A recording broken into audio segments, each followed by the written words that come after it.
વલ્લભાધીશ કી જય.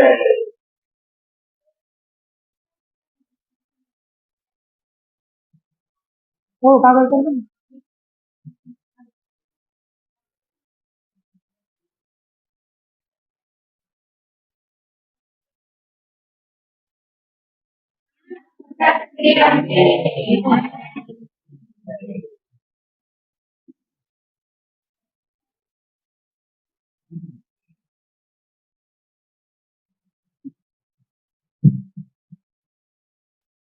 संतारो यत्तावं विग्रहव यानं व्यापारं जानामि ग्रहत्वं सुसादित्कारं प्रोग्राम मदल मंगल ज्ञान ज्ञान सलाहकार तस्मै श्रीगुरुवे नमः।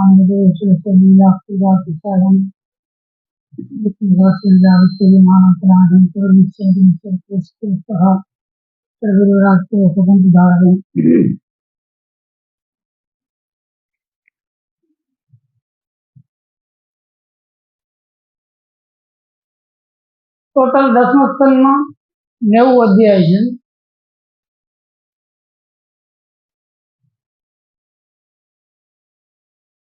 एमांथी अहींया आपणे मंगलाचरण में 87 गणवामां आवे छे।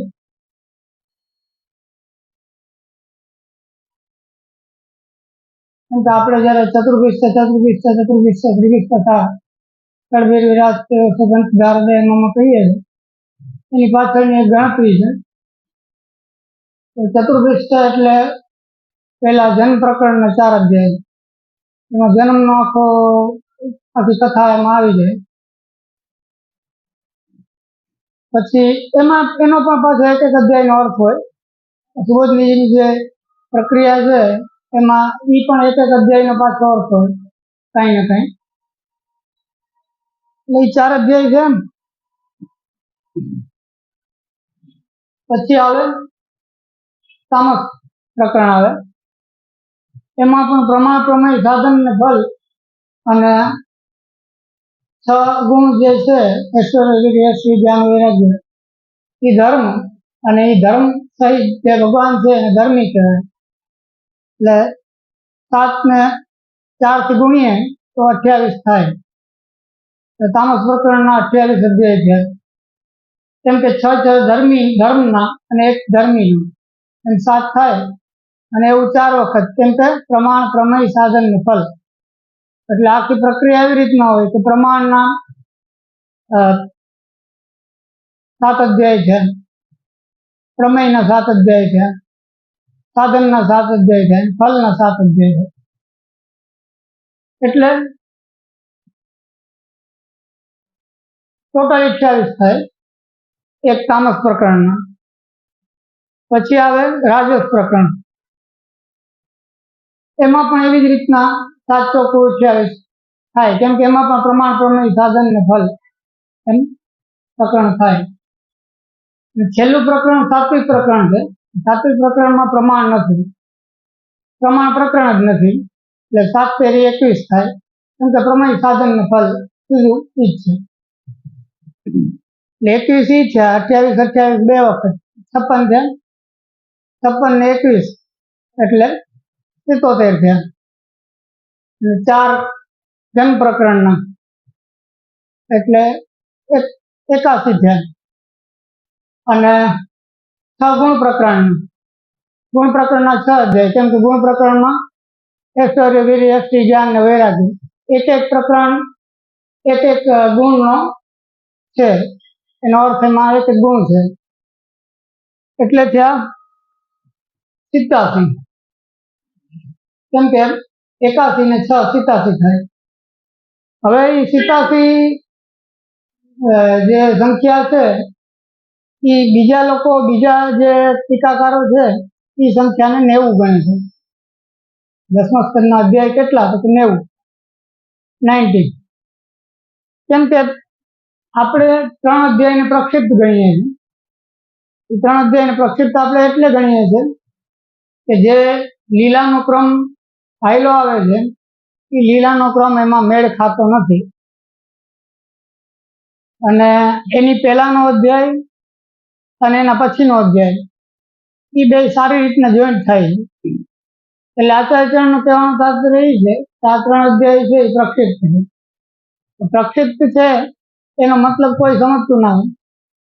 એટલે ઘણા બધા લોકો એમ સમજે કે પ્રક્ષિપ્ત અધ્યાય છે એટલે આપણા માટે નકામા, આપણા પુષ્ટિ માર્ગમાં અધ્યાયને આપણે કાઢી નાખ્યા. એમ પ્રક્ષિપ્ત મતલબ એ નથી કે આપણે એને કાઢી નાખ્યા કે કેન્સલ છે કે પછી ભગવદ લીલા નથી, એવો એનો મતલબ નથી. પ્રક્ષિપ્તનો મતલબ એ છે કે જ્યારે સારસ્વત કલ્પમાં ભગવાન પ્રગટ થયા હતા ત્યારની લીલામાં આ નથી, એની હારે આ ફિટ નથી થતું. બીજી કોઈ કલ્પની લીલામાં હોઈ શકે, એમ બીજા કોઈ કલ્પની લીલામાં થઈ શકે. તો એમાં ઘણા બધા તર્ક વિતર્ક કરવામાં આવ્યા. કોઈ કે બ્રહ્માજી તો પરમ જ્ઞાની છે, બ્રહ્માજીને એટલા પરમ જ્ઞાની હોય એ ભગવાનના વાંચા ચોરવા માટે શા માટે આવે? એ તો ભગવાનનું સ્વરૂપ જાણે છે, ભગવાનને પુરુષોત્તમ તરીકે સમજી છે, ઓળખે છે. ભગવાનના વાંચા ચોરવા માટે શા માટે આવે? અને જેનો પ્રતિકાર પ્રભુ કરે છે એ કથામાં કે ભગવાન પોતે જ બધાનું સ્વરૂપ ધારણ કરી લે. જેટલા પણ ગોપ બાળકો અને વાછરા અને જે કંઈ પણ ચોરાઈ ગયા હોય એ બધાનું સ્વરૂપ પોતે જ ધારણ કરી લે. તો પછી એક ગંભીર પ્રશ્ન ઉત્પન્ન થાય કે જો ભગવાનને પોતાને જ ગમે સ્વરૂપ ધારણ કરી શકે એમ છે, સર્વરૂપત્વ એમાં પ્રગટ કર્યું, ભગવાન સર્વરૂપ છે, કોઈ પણ રૂપ ધારણ કરી શકે એમ છે. તો એ જે સર્વરૂપત્વ છે તો એનાથી સિદ્ધ થાય કે બ્રહ્માજીને પણ કંઈ પણ પ્રેરણા કરી શકે, બ્રહ્માજીને કંઈ આવ્યા હોય ચોરવા માટે તો પણ એની બુદ્ધિને ફેરવી શકે અને એ ચોરીને ના લઈ જાય, એવું કરી શકે. એવું ઘણું બધું પ્રભુ કરી શકે અને છતાંય એમાં નથી કર્યું. નથી કર્યું કારણ શું છે કે ભગવાનને એ લીલા પ્રગટ કરવી હતી એવી રીતની, એટલે એમણે એ ના કર્યું. પરંતુ એ અધ્યાયને જો આપણે ભેગો ગણવામાં આવે તો સમસ્યા એ થાય કે એની આગળના અધ્યાયમાં કહેવામાં એમ આવ્યું છે કે હવે આગળ પોગન લીલાનું વર્ણન આવશે. કુમાર લીલા હવે પૂરી થાય છે, પોગન લીલાનું વર્ણન આવશે. પણ પછી આ અધ્યાયને જો ગ્રહણ કરો તો પછી પોગન લીલા એમાં નથી એમ. એટલે મહાપ્રભુનો કહેવાનો મતલબ એ છે કે જે આખી લિંક છે એ બ્રેક થાય આનાથી. કેમ કે આ ક્રમવાર જે આવવું જોઈએ એવી રીતના આવતું નથી, એટલે એને આપણે અસ્વીકાર કર્યો ને 3 અધ્યાયને આપણે પ્રક્ષિપ્ત ગણ્યા. એટલે પ્રક્ષિપ્તનો મતલબ બીજા કોઈ કલ્પની લીલા, આ કલ્પમાં નથી એમ. અને આ કલ્પમાં નથી એટલે સારસ્વત કલ્પીય નથી, એટલે આપણું જે ભજનીય સ્વરૂપ આપણે જેને ગણીએ છીએ એની લીલામાં આપણે એને રાખતા નથી રાખતા. એટલે આપણે 87 અધ્યાય થાય 10મા સ્કંદમાં, અને 87 અધ્યાયનો આ રીતના મેં તમને જે ક્રમ સમજાયો એ રીતના. હવે એમાં કોઈને પ્રશ્ન થાય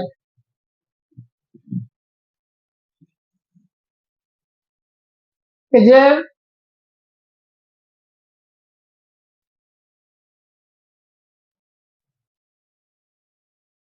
પ્રભુનું જે સાત્વિક લીલા છે સાત્વિક લીલામાં કેમ પ્રમાણ નથી, એમ કોઈને પ્રશ્ન થાય. તો બધું 2 લીલામાં પ્રમાણ પ્રમેય સાધન ફળ છે, તામસમાં અને રાજસમાં, અને સાત્વિક લીલામાં પ્રમાણ નથી, ખાલી પ્રમેય સાધન ને ફળ જ છે, એવું કેમ? એની પાછળનું કારણ છે કે જે સાત્વિક જીવો છે એના માટે આચાર્યને કીધું સાત્વિકા ભગવત ભક્તા એ મુક્ત્યાદિ કારણે. એટલે દૈવી જીવ છે પહેલેથી મુક્તિના અધિકારી છે અને શુદ્ધ છે. સાત્વિક છે એટલે પહેલેથી જ શુદ્ધ છે, એમાં કંઈ વિશેષ દોષ નથી. એમ સામાન્ય દોષો તો બધા જીવમાં હોય, એવો ગંભીર વિશેષ દોષ નથી, એટલે એ શુદ્ધ જીવ છે બધા. હવે શુદ્ધ જીવ છે એટલે સાત્વિક જીવનો એક સહજ ગુણધર્મ શું હોય? એમાં શ્રદ્ધા હોય, સહજ હોય. અત્યારે આપણે પરિસ્થિતિ એવી છે કે ઘણા લોકો એમ કહેતા હોય કે અમે તો નાસ્તિક છે અને અમારી કોઈમાં શ્રદ્ધા નથી.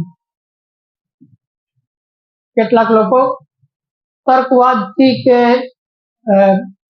વિજ્ઞાનનું આલંબન કરી અને એવો તર્ક કરે તો અમે કોઈ વસ્તુમાં અમે શ્રદ્ધા રાખતા નથી. અમારી કઈ શ્રદ્ધા જ નથી. તો જો આપણે ભગવદ્ ગીતાના દ્રષ્ટિથી વિચાર કરીએ તો એ હકીકતમાં ખોટું બોલે છે. એનું કારણ છે કે ભગવાન ગીતા એમ આજ્ઞા કરે છે કે શ્રદ્ધામયો એમ પુરુષ. આ જે મનુષ્ય છે એ શ્રદ્ધાનો જ બનેલો છે આખો. શ્રદ્ધામયો એમ પુરુષ કીધું.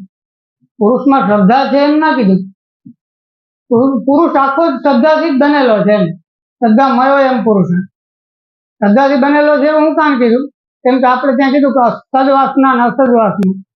તો જે અસદ વાસનાના કારણે એનો દેહ સિદ્ધ થાય એ શ્રદ્ધા જ છે ને. એમાંય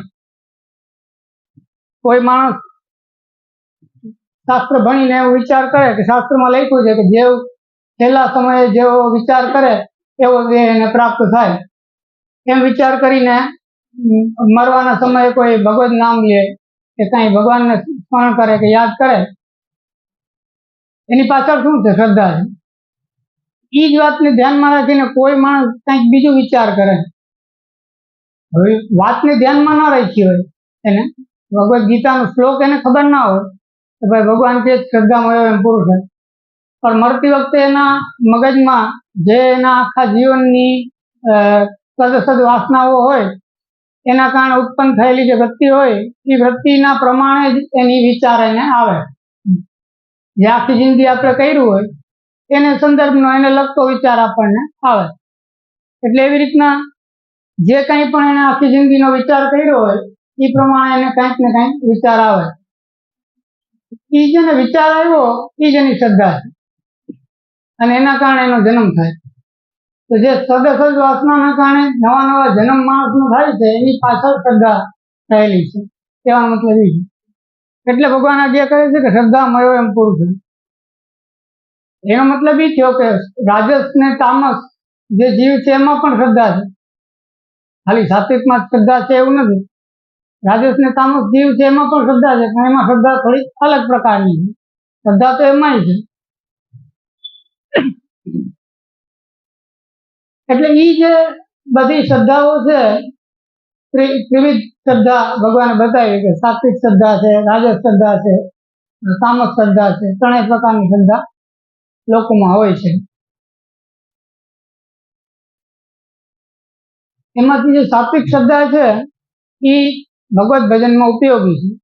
રાજસ ને તામસ જે શ્રદ્ધા છે એ ભગવત ભજનમાં ઉપયોગી નથી. એટલે એ રીતના કઈ કામની નથી. હવે સાત્વિક શ્રદ્ધા કેવી રીતના ઉપયોગી છે? સાત્વિક શ્રદ્ધાનો મતલબ એ થાય, અમે નાના હતા ને, તમને ઉદાહરણથી સમજાશે. અમે નાના હતા ને તો અમે ઠાકોરની સેવામાં જતા, ભણતા હોય એટલે બુદ્ધિ બહુ હાલતી હોય એટલે ઘણી અમને પ્રશ્ન થાય કંઈક ને કંઈક. એટલે દાદીજી ને બધા મોટા લોકો જે સેવામાં બિરાજતા એના ઘણી પ્રશ્ન કરી રાખીએ કે આનું શું કારણ, આ કેમ થાય છે, એવી રીતના પ્રશ્ન અમે કરી રાખીએ. એટલે દાદીજી એમાં જે કરતા કે તમે બધા નવી નવાઈને આવ્યા કે તમને બધા પ્રશ્ન થાય, અમને તો કોઈ દી કઈ પ્રશ્ન થયો જ નથી. અમને તો હંમેશા ભાભીજી એટલે એમના અમ્માએ ભાભીજી અમને જે આજ્ઞા કરી સાતજી ભાભીજી એ અમે માની લીધી અને એ પ્રમાણે અમે સેવા કરી. અમે કોઈ દી કોઈ પ્રશ્ન કોઈને કર્યો નથી. એટલે આ સાત્વિક જીવની નિશાની છે. સાત્વિક જીવની નિશાની કે એની શ્રદ્ધા તરત બેસી જાય જ્યાં બેહાડવી હોય ત્યાં, કેમ કે એટલી સાત્વિકતા છે. એટલે એને તરત શ્રદ્ધા ઉત્પન્ન થાય અને બેસી જાય તરત ક્યાંય પણ.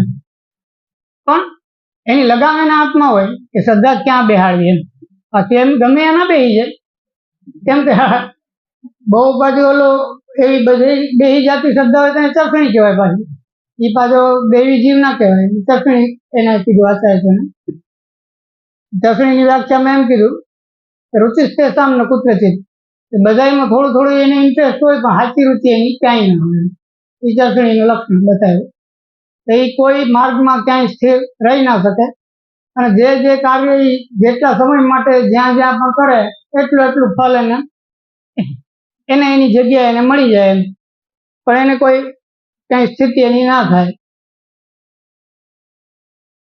એટલે એની વાત નથી અહીંયા. અહીંયા વાત છે શ્રદ્ધાવાન જે દૈવી જીવ છે એની વાત છે.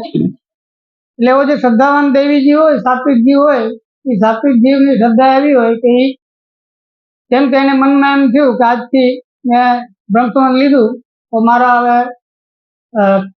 મારા માટે આચાર્યચરણના જે વચનો છે એ સર્વોપરી છે, એનાથી મોટું મારા માટે કાંઈ નથી, એવો નિર્ણય એના હૃદયમાં સ્થિર થઈ ગયો.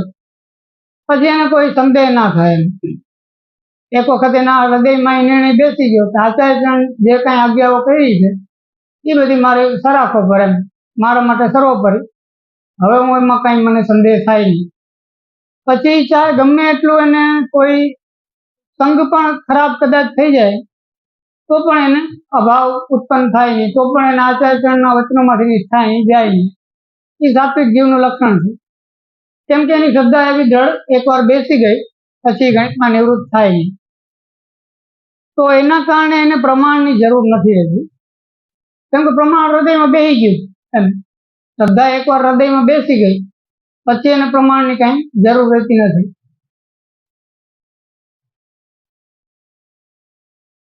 જેમ વાત રાજસ પ્રકરણની છે, એમાં સમજવાનો મુદ્દો આવી જાય કે પેલા બ્રાહ્મણો હતા, બધા યજ્ઞ કરતા હતા, ભગવાનને ગોપ બાળકો બધા વનમાં પધાર્યા હતા અને અન્ન માગવા માટે અહીંયા પધાર્યા હતા. બધા અહીંયા તો યજ્ઞ કરે છે બ્રાહ્મણો, હાલો અહીંયા જઈને કંઈક માંગીએ, કંઈક દે તો આપણે આરોગ્ય એમ.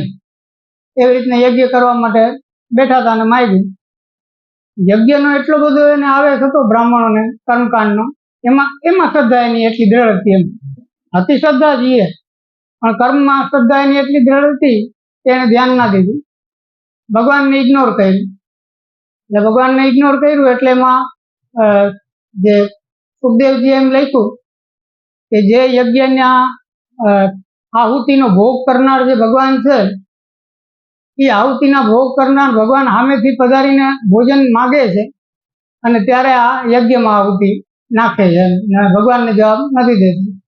એવી રીતના એમને તર્ક કર્યું, આશ્ચર્ય વ્યક્ત કર્યું.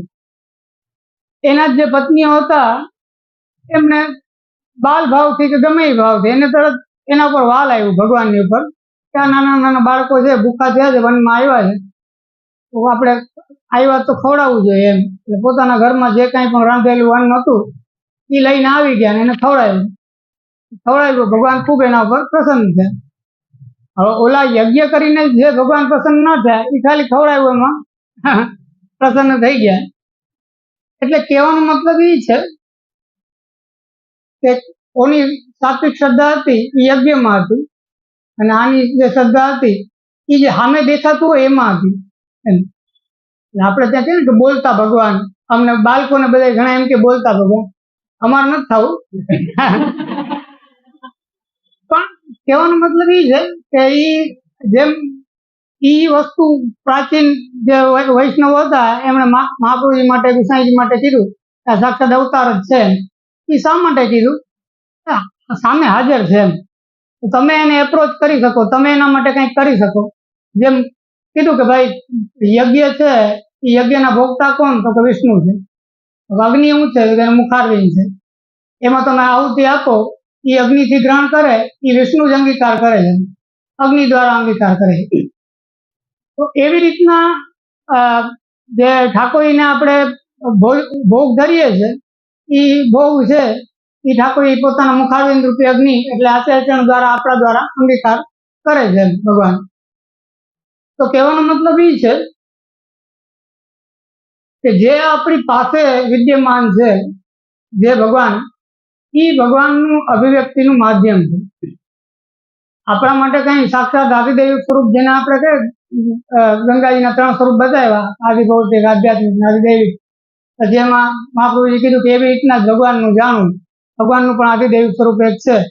કોઈકને ગંગાના તટના દર્શન થાય, કોઈકને ગંગાની અંદર જે ફલ દેનાર દેવી રૂપ છે એના દર્શન થાય, કોઈકને સાક્ષાત ગંગાજીના દર્શન થવા માંડે. જેમ મહાભારત કાળમાં ઘણાને ગંગાજી દેવી રૂપે પણ દર્શન દીધા. એવી રીતના ભગવાનના પણ 3 સ્વરૂપ છે. જગત છે એ ભગવાનનું અધિભૌતિક સ્વરૂપ છે, બધાને દેખાય છે. જગત કોઈને નથી દેખાતું એવું તો નથી, બધાને દેખાય છે. ભગવાનના દર્શન બધાને થાય છે. હકીકતમાં આખું જગત ભગવત સ્વરૂપ જ છે, પણ અધિભૌતિક સ્વરૂપ છે, બધાને ભગવાનના દર્શન થાય છે. આધ્યાત્મિક સ્વરૂપ કયું કે તમારા કર્મનું તમને ફલ આપે.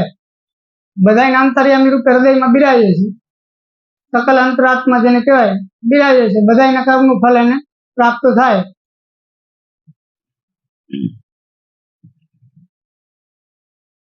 તો કહેવાનો મતલબ એ છે કે આધ્યાત્મિક સ્વરૂપ છે ભગવાનનું, બધાના કર્મનું ફલ એને આપે. આધ્યાત્મિક સ્વરૂપ કેવું કે સાક્ષાત તમારી સામે ભગવાન પ્રગટ થઈ જાય, દર્શન દે.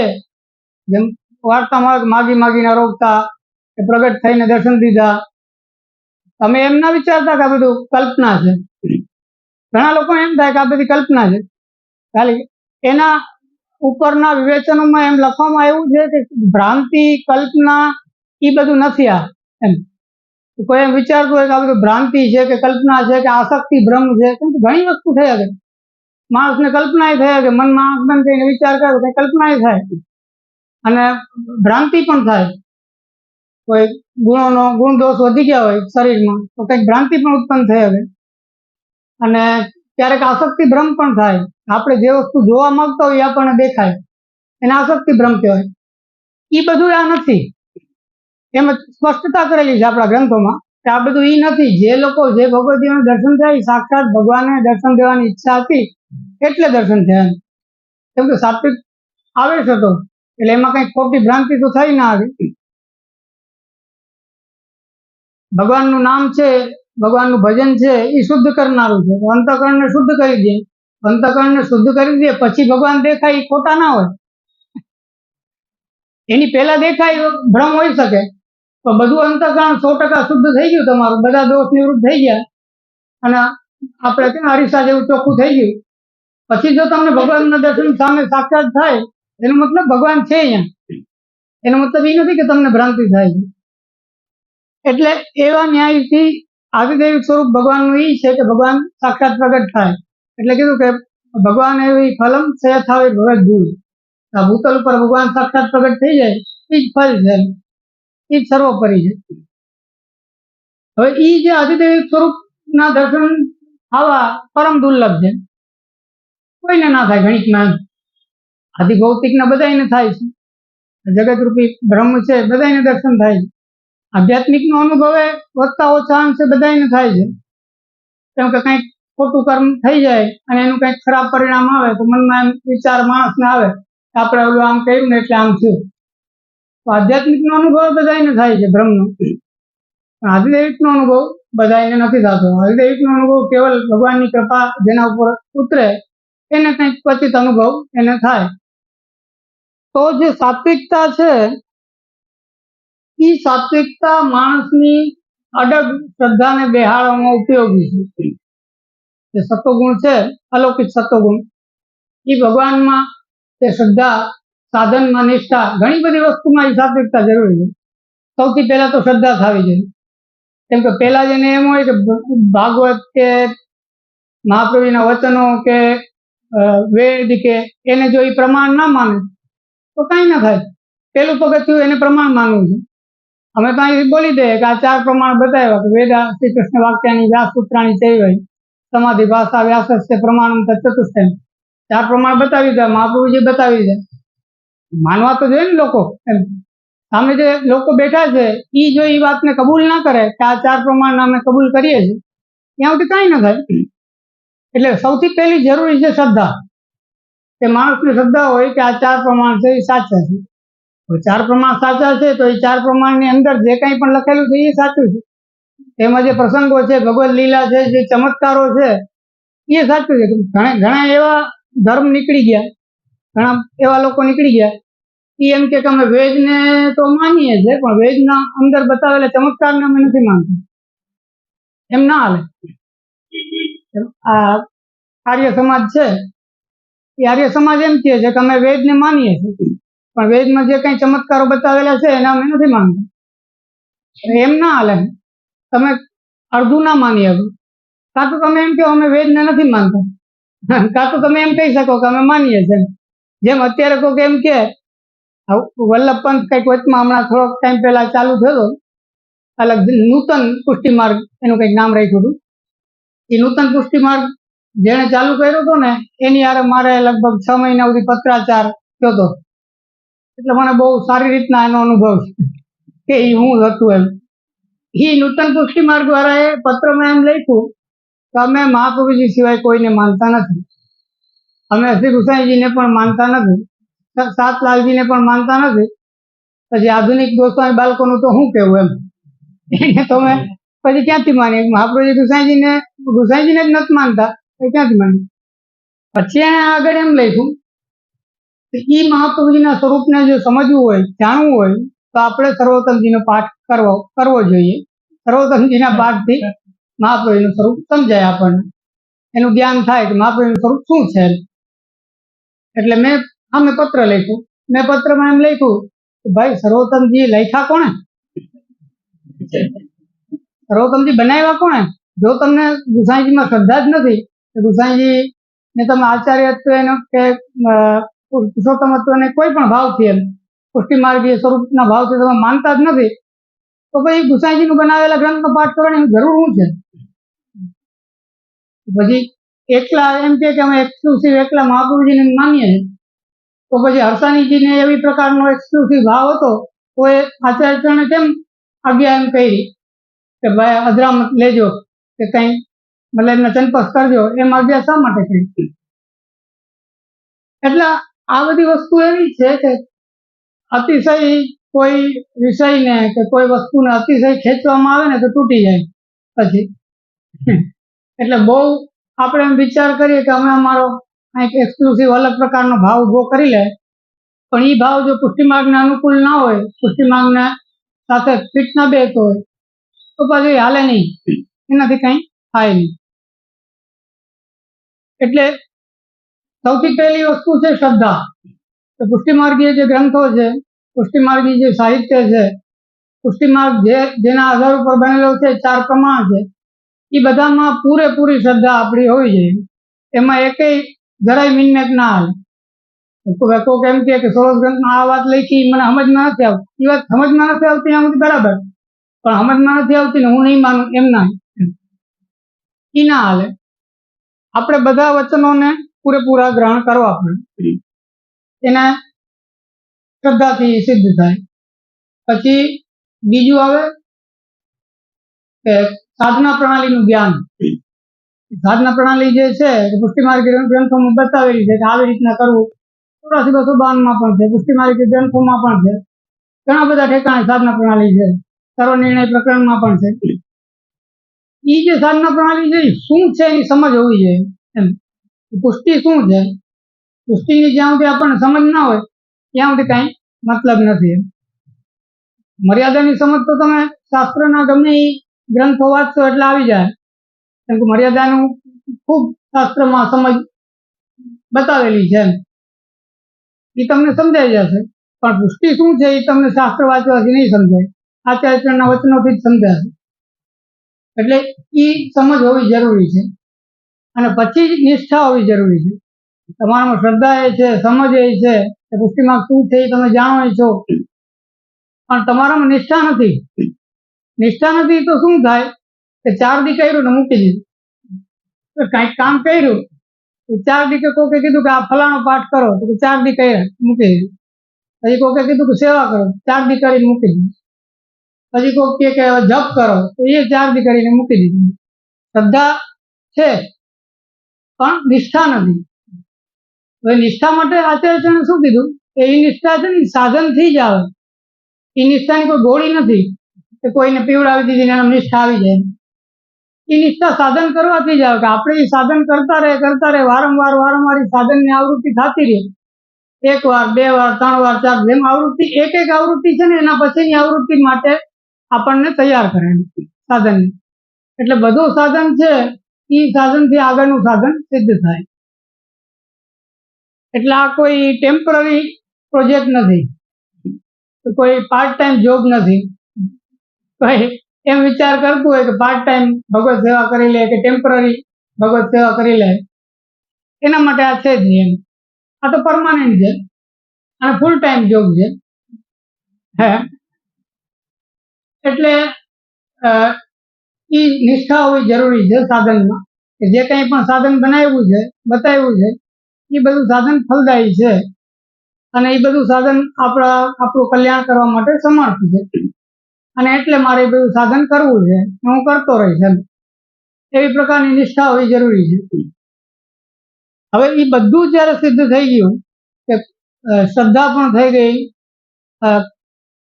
જ્ઞાન પણ થઈ ગયું, નિષ્ઠા પણ થઈ ગઈ, એ પછી ભગવાનના સ્વરૂપનું જ્ઞાન આવે. આટલું થઈ ગયા પછી ત્યાં સુધી ભગવાનનું સ્વરૂપ જ ના સમજાય. વિચાર કરો તમે, બધું સમજાઈ ગયું તમને, ભગવાનનું સ્વરૂપ ના સમજાય, ઠાકોરજીનું સ્વરૂપ શું છે એ ક્યારે સમજાય? આ ત્રણેય વસ્તુ સિદ્ધ થયા પછી સમજાય કે ભગવાનનું સ્વરૂપ કેવું છે. આપણે જેને પુષ્ટિ પુરુષોત્તમ કહીએ છીએ, કે આપણે જેને લીલા વિશિષ્ટ કહીએ છીએ, એ લીલા વિશિષ્ટ શું છે, એ ભગવાન શું છે, એ જ્ઞાન આપણને આ બધું સિદ્ધ થઈ ગયા પછી થાય. એને આપણે વિજ્ઞાન કહીએ. વિજ્ઞાન થયું, ઓલું જ્ઞાન થયું. જગતનું આપણું પોતાનું સ્વરૂપ સમજાઈ ગયું, જ્ઞાન થઈ ગયું. ભગવાનનું સ્વરૂપ સમજાઈ ગયું, વિજ્ઞાન થઈ ગયું. હવે એ સ્વરૂપ સમજાઈ ગયું પછી એને બધું સમજાઈ જાય. એક વખત ભગવાનનું સ્વરૂપ એને સમજાઈ જાય પછી એને બધું સમજાઈ જાય કે ગમે એટલા ફાફા મારી, ગમે એટલા હાથ હલાવીએ, ભગવાનની ઈચ્છા હોય એમ જ થાય. પહેલી વાર. અને ભગવાનની ઈચ્છા હોય એ જ ફલ એને જ મળે ને એટલી વાર જ મળે. એ જે પરમ સત્ય છે એ એના ગળે ઉતરી જાય. એટલે પછી જે સાધન છે ને એ સાધન ના રહે. એનું પરિણામ શું આવે કે જે કાંઈ પણ સાધન છે એ પછી સાધન ના રહે. કેમ કે સાધન કહેવાય કે ને, સાધનની વ્યાખ્યા શું? આપણે સાધન કેને કહીએ કે જે કરવાથી કંઈક મળે, જે કરવાથી કંઈક મળે એનું સાધન કહેવાય. એને ખબર પડી જાય કે આ કરવાથી કંઈ મળવાનું નથી. જે સાધન છે એ કોઈ વસ્તુને મેળવવા માટે નથી. સાધનથી ભગવાન પ્રાપ્ત ક્યારેય થતા નથી. એ વસ્તુને એને બોધ થાય. એટલે બધું સાધન જેટલું બતાવેલું છે એ બધું સાધન રૂપ ના રહે. પછી એને એમ થાય કે તો પછી આ સાધન છે શું? એ સાધન છે એ સહજ વૃત્તિ છે.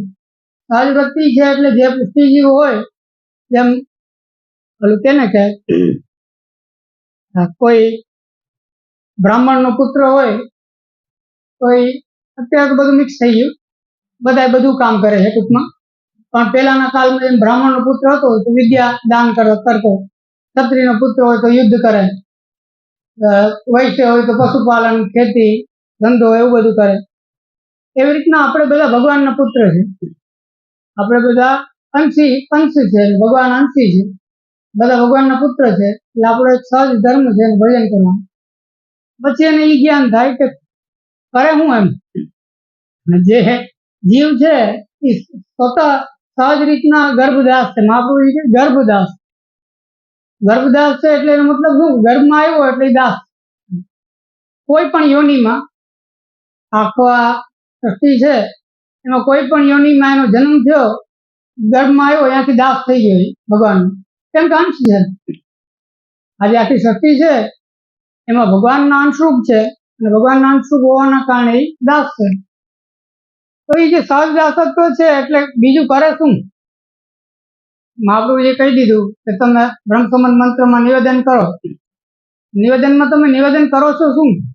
એ જ નિવેદન આપણે કરીએ, હું દાસ છું. બીજું તો કઈ છે નહીં એમાં. નિવેદન આપણે એ જ કરીએ, હું દાસ છું. દાસનું કામ શું? બસ વાર્તા પૂરી. બીજું કઈ છે જ નહીં. હવે હું દાસ છું એમ કીધું, દાસ કરે હું તો બીજું? દાસ કઈ જાકુમના ધંધા તો ના કરે ભાઈ, તો દાસ ના કહેવાય.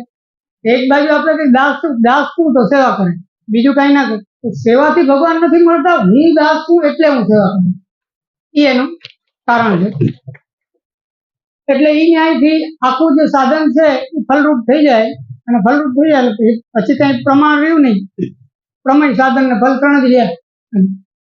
એટલે આધુનિક જે પુષ્ટિજીવો છે એ બધાને સાધનની જરૂર એટલે છે કેમ કે એ જે પ્રમાણ વગરની કક્ષા સુધી પહોંચવા માટે પહેલા એનામાં એ સાત્વિકતા આવી જરૂરી છે. તો એને એવી સ્થિતિ એની કેળવાય કે એને બોધ થાય કે ભાઈ કોઈ સાધનથી ભગવાન નથી મળતા. ત્યાં સુધી એની બોધ ના થાય. આટલું રાખીએ.